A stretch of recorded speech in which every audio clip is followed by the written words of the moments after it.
আলোচনা সভার প্রধান অতিথি বাংলাদেশ জাতীয়তাবাদী দল চট্টগ্রাম বিভাগীয় সহসাংগঠনিক সম্পাদক, চট্টগ্রামের কৃতি সন্তান, হাটহাজারীর গণমানুষের নেতা, আগামী দিনে হাটহাজারী শব্দের হাটহাজারী করার কারিগর, প্রিয় নেতা জনাব ব্যারিস্টার মীর মোহাম্মদ হেলালুদ্দিন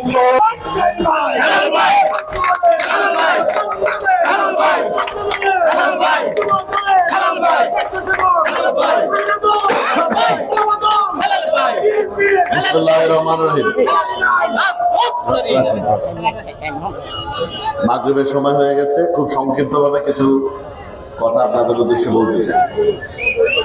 হাটহাজারী বিএনপি এবং সকল থেকে আয়োজিত মহান স্বাধীনতার ঘোষক, বাংলাদেশের প্রথম রাষ্ট্রপতি এবং বাংলাদেশ জাতীয়তাবাদী দল বিএনপির প্রতিষ্ঠাতা, আমাদের সবার অত্যন্ত শ্রদ্ধেয়, সম্মানিত এবং ভালোবাসার ব্যক্তিত্ব,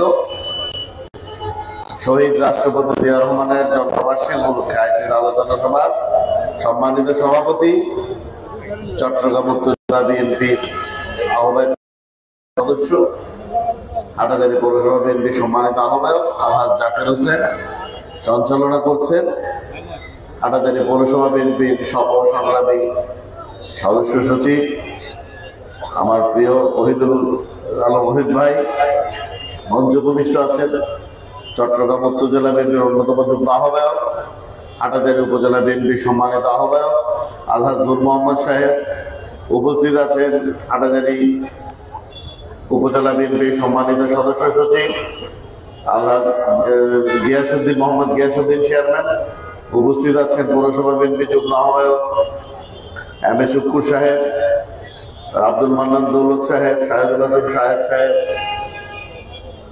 সহ হাটহাজারী পৌরসভা উপজেলা বিএনপি সম্মানিত নেতৃবৃন্দ এবং উপজেলা এবং পৌরসভা অঙ্গ সংগঠনের সকল নেতৃবৃন্দ এবং উপস্থিত এলাকাবাসী, প্রাণপ্রিয় হাটহাজারীবাসী, আসসালামু আলাইকুম।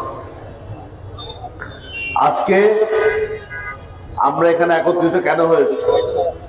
17 বছর বাংলাদেশ নামক রাষ্ট্র সৃষ্টির পিছনে যেই ব্যক্তির অবদান সর্বাধিক, যে মানুষটির অবদান সর্বাধিক, তাকে চোখের আড়াল করতে চেয়েছিল এই ফ্যাসিস্ট আওয়ামী সরকার। সেই মহান নেতা, মহান স্বাধীনতার ঘোষক 1971 সালে তৎকালীন সমস্ত রাজনীতিবিদ যখন তাদের দায়িত্ব পালনে ব্যর্থ হয়েছিল, অ্যারেস্টের নাম করে পাকিস্তান গিয়ে বসেছিল এবং অ্যারেস্ট হওয়ার পরেও যারা পাকিস্তান থেকে বাসভাড়া নিয়ে পরিবার চালিয়েছে, তারা যখন দেশের কথা, মানুষের কথা, মানুষের স্বার্থ রক্ষায় ব্যর্থ হয়েছে, তখন কোনো কারণ ছাড়াই শুধুমাত্র দেশপ্রেম এবং মানুষের প্রতি ভালোবাসার কারণেই আমাদের নেতা তৎকালীন মেজর জিয়া রহমান চট্টগ্রামের বুক থেকে মহান ছিলেন। আমাদের যারা সিভিলিয়ান, আমাদের বিরুদ্ধে মামলা হবে, বিচার হয়, উনি যখন তৎকালীন পাকিস্তানের বিরুদ্ধে বিদ্রোহ করে মহান স্বাধীনতার ঘোষণা দিয়েছিলেন, উনি কি জানতেন এই দেশ স্বাধীন হবে? উনি জানতেন না, কিন্তু উনি বিশ্বাস করেছেন বাংলাদেশিদের মুক্তি চাই। এই জন্য উনি নিজের পরিবারের কথা চিন্তা না করেও 1971 সালে জীবন বাজি রেখে স্বাধীনতার ঘোষণা দিয়েছেন। আবার স্বাধীনতার ঘোষণা দিয়ে কলকাতায় রেস্ট হাউসে গিয়ে বিশ্রাম করেননি। বাংলাদেশে সম্মুখ যুদ্ধে মুক্তিযুদ্ধের সেক্টর কমান্ডার হিসেবে নেতৃত্ব দিয়ে 9 মাস যুদ্ধ করে বারবার যুদ্ধে বিজয়ী হয়ে বাংলাদেশকে স্বাধীন করেছেন। স্বাধীন করার পরে কি করেছেন? ক্ষমতা নিয়ে নিয়েছেন? নেন নাই। নিজ দায়িত্ব সম্পন্ন করে আবার নিজের কর্মস্থানে ফেরত গিয়েছে। তার মানে কি বলতে পারি? প্রথম বাংলাদেশিরা যখন 1971 সালে সংকটে পড়ে, উদ্ধার করেছিল কে? আমাদের নেতা শহীদ রাষ্ট্রপতি জিয়া রহমান। এরপরে আসেন 1975 সাল, বাংলাদেশ আবার একটি সংকটের মধ্যে পড়লো। তখন 71 ওনার ভূমিকার কথা চিন্তা করে সিপাহী জনতা ঐক্যবদ্ধভাবে আবারও আমাদের নেতাকে রাজপথে আনলেন যেন উনি বাংলাদেশের সংকট সমাধান করতে পারে। এবং এই নেতা 1975 সালে যখন ওনাকে আবার রাষ্ট্রীয় ক্ষমতায় বসালেন, উনি বহুদলীয় গণতন্ত্রের পুনঃপ্রবর্তন করলেন। যে শেখ মুজিব তার নিজের দলকে বাতিল ঘোষণা করেছিল, আওয়ামী লীগকে বাকশাল করেছিল, উনি আবার আওয়ামী লীগকে বাংলাদেশে রাজনীতি করার সুযোগ করে দিলেন এবং একটি ভঙ্গুর দেশকে কিভাবে সামনের দিকে এগিয়ে নিয়ে যেতে হয়। আজকে পর্যন্ত বাংলাদেশের অর্থনীতি যে তিনটি মূল ধারার উপর টিকে আছে, আমাদের প্রবাসীদের যে আয় উপার্জন, এটি শুরু করেছিলেন আমাদের নেতা শহীদ রাষ্ট্রপতি জিয়া রহমান। প্রশিক্ষিত শ্রমিক উনি বিভিন্ন দেশে পাঠিয়েছিলেন এবং এক জমিতে বারবার চাষ করা যে প্রক্রিয়া কৃষি খাতে, এটাও কিন্তু শহীদ রাষ্ট্রপতি জিয়া রহমানের অবদান। এবং সর্বশেষ এই আরএনজি গার্মেন্টস, যে গার্মেন্টস ইন্ডাস্ট্রি থেকে বাংলাদেশ এখন হাজার হাজার কোটি টাকা কামাচ্ছে, এটারও কিন্তু মূল উদ্যোক্তা, মূল যে আয়োজক, উনি হচ্ছেন আমাদের নেতা শহীদ রাষ্ট্রপতি জিয়া রহমান। এবার আসেন, যখন ওনার শহীদ হওয়ার পরে স্বৈর শাসন শুরু হলো, এরশাদ এবং তার স্বৈর শাসনের তারা যারা দোষর ছিল, তাদের বিরুদ্ধে এই শহীদ জিয়ার সুযোগ্য সহধর্মিনী আমাদের দলের বর্তমান চেয়ারপারসন দেশনেত্রী বেগম খালেদা জিয়া 90-এর গণঅভ্যুত্থানের নেতৃত্ব দিয়ে বাংলাদেশে আবারও গণতন্ত্র ফেরত এনেছিলেন। 71 জিয়া পরিবার, 75 জিয়া পরিবার, 90-এর গণঅভ্যুত্থান জিয়া পরিবার, এরপরে দুর্যোগ বাংলাদেশে আসলো এবং চিরচালিত সমাবেশ মতো এই শেখ হাসিনা এবং তার দোসররা আবারও হঠাৎ করে রাষ্ট্রীয় ক্ষমতা অবৈধভাবে কক্ষিগত করল। আবারও যখন 2024 সালের জুলাই মাসে নিরীহ ছাত্র ছাত্রীদের উপর নির্বিশেষে গুলি করে হত্যা করলো শেখ হাসিনা, তখন আবারও সামনে এগিয়ে এসেছিলেন এই পরিবারের সুযোগ্য উত্তরসূরি আমাদের দলের চেয়ারম্যান দেশনায়ক তারেক রহমান। এত দূরে থেকেও সমগ্র জাতিকে ঐক্যবদ্ধ করে, সমস্ত রাজনৈতিক দলকে যারা গণতন্ত্র বলা তাদেরকে ঐক্যবদ্ধ করে, নিজের দলকে ঐক্যবদ্ধ রেখে দিন রাত নিরলস পরিশ্রম করে যে লোকটি বিচক্ষণতা দূরদর্শিতার পরিচয় দিয়ে 5ই আগস্ট 2024-এর দ্বিতীয় স্বাধীনতা এনে দিয়েছে, উনি হলেন আমাদের নেতা শহীদ রাষ্ট্রপতি জিয়ার সুযোগ্য উত্তরসূরি ভবিষ্যৎ বাংলাদেশের রাষ্ট্রনায়ক দেশনায়ক তারেক রহমান। তাহলে বাংলাদেশের ইতিহাসে যতবারই বাংলাদেশ সংকটে পড়েছে, উত্তরণের জন্য গিয়েছে কোন পরিবার? জিয়া পরিবার।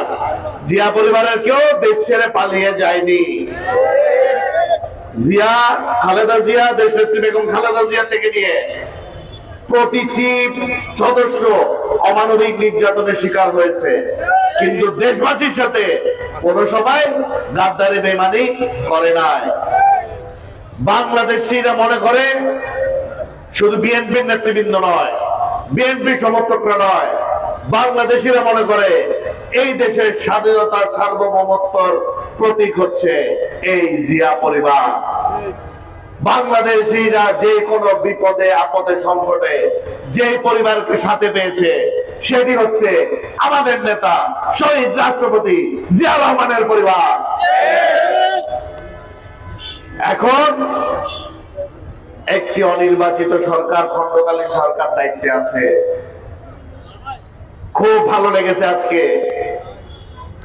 প্রধান উপদেষ্টা প্রেস সচিবের বক্তব্য পড়ে, যে সমস্ত দলগুলো যদি মনে করেন প্রয়োজনীয় সংস্কারের বাইরে কিছু করার দরকার নাই, তাহলে এই বছরে নির্বাচন হবে। ওয়াদা করে বলছি, এই বছরই নির্বাচন হতে বাধ্য। বাংলাদেশ জাতীয়তাবাদী দলের নেতা কর্মীরা 17 বছর রাজপথে যুদ্ধ করে এই 5ই আগস্ট হাসিল করেছে। এটা কারো একার ক্রেডিট নয়। কৌশলে অত্যাচার এই দলের নেতা কর্মী আজকের দিন পর্যন্ত টিকে আছে। শেখ হাসিনা তার লেসপেন্সারদেরকে নিয়ে যাওয়া তো দূরের কথা, দেশবাসীকে নিয়ে যাওয়া তো দূরের কথা, তার পরিবারের সদস্যদের অনেককে ফেলে রেখে পালিয়ে গেছে। এটা হচ্ছে তাদের চরিত্র, কারণ তাদের সাথে বাংলাদেশিদের কোনো সম্পর্ক নেই। তারা বাংলাদেশি থেকে প্রতিশোধ নিয়েছে, হত্যা করে, লুট করে, দুর্নীতি করে দেশকে ধ্বংস করার প্রায় তারা করেছিল। তাদের পথের বাধা হয়ে দাঁড়িয়েছিল আমাদের নেতা জনাব তারেক রহমান। এই নেতার হাতকে শক্তিশালী করতে হবে। আমাদের এলাকার ব্যাপারে কিছু কথা বলি। গত 17 বছর ধরে এই মঞ্চে যারা বসে আছে, যারা সামনে আছে, আওয়ামী লীগের প্রচন্ড রকমের নির্যাতন সহ্য করে তারা প্রতিটি কর্মসূচি পালন করেছে। তৎকালীন সময় বিএনপি থেকে নাম বিক্রি করা কিছু লোক আইন শৃঙ্খলা রক্ষাকারী কমিটির মিটিং এ বসে এই আওয়ামী লীগ জাতীয় পার্টির দোষরদের সাথে বসে আমাদের নেতা কর্মীর নামে মামলা দিয়েছে, আমাদের নেতা কর্মীর করেছে। মুজিবের বার্থডে কখন, মৃত্যু কখন, কি কি শত শত দিবস তারা পালন করেছে। এখন আবার বড় বড় কথা বলে। এই হাটাজারি বিএনপি যে কমিটি রয়েছে, উপজেলায় নূর মোহাম্মদ সাহেব এবং গিয়াস চেয়ারম্যান, পৌরসভায় জাকির হোসেন এবং ওহিদুল আলমের নেতৃত্বে, শুধুমাত্র তাদের নেতৃত্বে হাটাজারিতে সাংগঠনিক কর্মকাণ্ড পরিচালিত হবে ইনশাআল্লাহ। বিশৃঙ্খলা রক্ষাকারী যে কোনো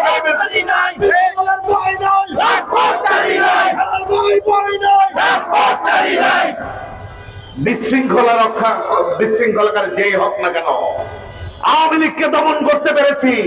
চট্টগ্রামে এই 17 বছরে এই একমাত্র হাটাজারিতেই বীর দর্পে মিটিং মিছিল করেছে বাংলাদেশ জাতীয়তাবাদী দল এবং এখানে কিছু ছিচকা ফিসকা আওয়ামী লীগের জাতীয় পার্টির দালাল, বাকশালী দালালদের ভয় দেখায় লাভ নাই আমাদেরকে। তার জন্য কি ওষুধ দরকার আছে ইনশাআল্লাহ জানি। 17 বছরের রাজপথে থেকে দেখেছি। সাবধান করে দিচ্ছি, নিয়মের বাইরে গিয়ে, সংবিধানের, আমাদের সংগঠনের বাইরে গিয়ে যে কোনো ধরনের কর্মকাণ্ড করবেন, এটার কঠোর জবাব দেওয়া হবে। এখানে কোনো বিশৃঙ্খলাকারীকে সুযোগ দেওয়া হবে না। এমন সব নেতা গল্প করে 17 বছরে থানা একটা জিডি হয় নাই, তারা নাকি এখন বিএনপি ধারক বাহক সাজতে চায়। এখানে যে সমস্ত লোক মঞ্চে বসা, ন্যূনতম 5টার উপরে মামলা তাদের রক্তের উপরে খেলে এখানে তামাশা করবে, দলের ভাবমূর্তি পূর্ণ করবে।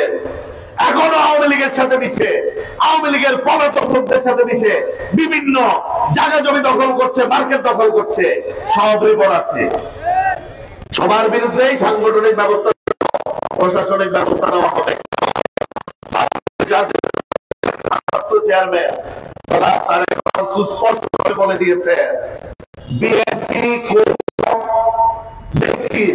ব্যক্তিগত অপরাধ বা অপরাধের দায় নেবে না। আমরা বিএনপি উপজেলা এবং পৌরসভা কমিটি সহ সবার পক্ষ থেকে প্রশাসনকে সুস্পষ্টভাবে জানিয়ে দিয়েছি, অপরাধীর বিরুদ্ধে প্রমাণ থাকলে সে যেই হোক না কেন অবশ্যই তাকে আইনের আওতায় আনতে হবে। এবং সেক্ষেত্রে আমার বিএনপি এবং অঙ্গ সংগঠনের নেতৃবৃন্দ সর্বোচ্চ সহযোগিতা করবে। এই হাটাজারি বিএনপি কাউন্সিলের মাধ্যমে প্রতিটি ইউনিয়ন কমিটি করেছে। পৌরসভা বিএনপি কাউন্সিলের তৎকালীন সময়ে যখন মানুষ জড়ো হতে ভয় পেয়েছে, ওই সময়ও প্রকাশ্য কাউন্সিলের মাধ্যমে প্রতিটি ওয়ার্ড কমিটি ওনারা গঠন করেছেন গণতান্ত্রিক প্রক্রিয়ায়। এখন সুসময়ে ঘোলা বাড়িতে মাছ শিকার করতে যাবেন, সেটা হবে না। এখানের প্রতিটি নেতা কর্মী এই ফ্যাসিস্ট হাসিনাকে বিতাড়িত করার জন্য 5ই আগস্ট পর্যন্ত জীবন বাজি রেখে যুদ্ধ করেছে। এরা কারো ভয়ে ভীত না, এরা সংযমী। এখনো সংযম করতে বলেছি। এদের ভয়ে হাটাজারিতে বড় বড় বাঘ ভাল্লুক আওয়ামী লীগের ওই সময় সদরে এসে মিটিং করে নাই। আপনাদের কথা বাদই দিলাম, বিশৃঙ্খলা করবেন না। যদি সাংগঠনিক কর্মকাণ্ডে নিজেদের সম্পৃক্ত করতে ইচ্ছা করে, অনুরোধ করছি দায়িত্বশীল নূর মোহাম্মদ সাহেব, গিয়াসউদ্দিন চেয়ারম্যান, দায়িত্বশীল জাকির হোসেন এবং মহিদুল আলম সাহেব, ওনাদের সাথে যোগাযোগ করুন। আমি বিশ্বাস করি আপনারা 2-4টা মিটিং এ যদি বক্তৃতা দিতে চান, ওনারা হয়তো সেটা সুযোগ করে দিবে। কিন্তু সংগঠনের নাম ব্যবহার করে বহিরাগত আওয়ামী, যুবলীগ, ছাত্রলীগ, স্বেচ্ছাসেবক লীগ এবং জাতীয় পার্টির লোকজন নিয়ে জমায়েত করবেন, এটা আর আগামীতে করতে দেওয়া হবে না। আমাদের দলের নেতাকর্মীরা যারা 17 বছর ধরে রাজপথে অক্লান্ত পরিশ্রম করেছে, নির্যাতনের শিকার হয়েছে, তারা কিন্তু অনেক ধৈর্যশীল। যে অত্যাচার আওয়ামী লীগ বিএনপির উপর করেছে, জাতীয় পার্টি করেছে, তার এক ভাগও যদি ফেরত দিত, পুরো হাজারিতে আগুনের মতো জ্বলত। কিন্তু আমাদের নেতা কর্মীরা করে নাই। কেন করে নাই? আমরা আল্লাহর কাছে বিচার দিয়েছি, আইনি প্রক্রিয়ায় আমরা আস্থা রেখেছি, আমরা কারো ব্যক্তিগত ক্ষতি করি নাই। আপনারা যারা এখন যারা নেতাকর্মী শূন্য, যাদের সাথে জাতীয়তাবাদী নেতাকর্মী নেই, তারা এখন আওয়ামী লীগের লোকজন জাতীয় পার্টির দিয়ে দল বানিয়েছে। এখানে যারা থাকে, কেউ নোয়াখালী ভোলার থেকে এসে সেটেল করে না, সবাই হাটাজারির লোক। এই হাটাজারি আমাদের সবার। আপনারা যারা আওয়ামী লীগের দোষর হয়েছিলেন, আমারও সাবধান করে দিচ্ছি, যেভাবে আওয়ামী লীগ পালাতে বাধ্য হয়েছে, তার পরিণতি আপনাদের হবে। আমি আবারও বলি, আমাদের দলে যারা নেতাকর্মী আছেন, কোন ব্যবসায়ী, কোন শ্রমজীবী, কোন সাধারণ মানুষ, পেশাজীবী যেন আপনাদের কারণে বিরক্ত না হয়, ক্ষতিগ্রস্ত না হয়, সেটা কিন্তু স্মরণে রাখবেন। না হলে আপনারা যত বড় নেতাই হন না কেন, যদি উপযুক্ত প্রমাণ সহকারে অভিযোগ আসে, তাহলে আপনাদের বিরুদ্ধে অবশ্যই অবশ্যই অবশ্যই সাংগঠনিক এবং আইনি ব্যবস্থা নেওয়া হবে। তবে আমি আপনাদেরকে ধন্যবাদ জানাই, এই 5ই আগস্ট থেকে নিয়ে আজকে পর্যন্ত অন্যান্য দল যেমন পুনরুদ্ধারের নামে খাস জমি সহ দখল করে নিয়ে যাচ্ছে, আমার দলের নেতা কর্মীরা আলহামদুলিল্লাহ সেটা করে নাই। আপনাদেরকে ধন্যবাদ। মনে রাখবেন, শহীদ জিয়ার অস্ত্র ছিল সততা এবং জনগণের ভালোবাসা। আমাদেরও যেন এই একটাই অস্ত্র থাকে, অন্তরের সততা, নিষ্ঠা এবং এই হাটাজারিবাসীর ভালোবাসা। মাগরিবের ওয়াক্ত হয়ে গেছে, আমিও শারীরিকভাবে কিছু অসুস্থ, আসতে দেরি হয়েছে। আপনারা আমাদের জন্য দোয়া করবেন, ইনশাআল্লাহ আমরাও দোয়া করছি আপনাদের জন্য, যেন আমরা অচিরেই হাটাজারিকে একটি সুন্দর, উন্নয়নশীল এবং মডেল হাটাজারি হিসেবে গড়ে তুলতে পারি। আপনাদের সকলের সহযোগিতা প্রয়োজন। সবাই ভালো থাকবেন।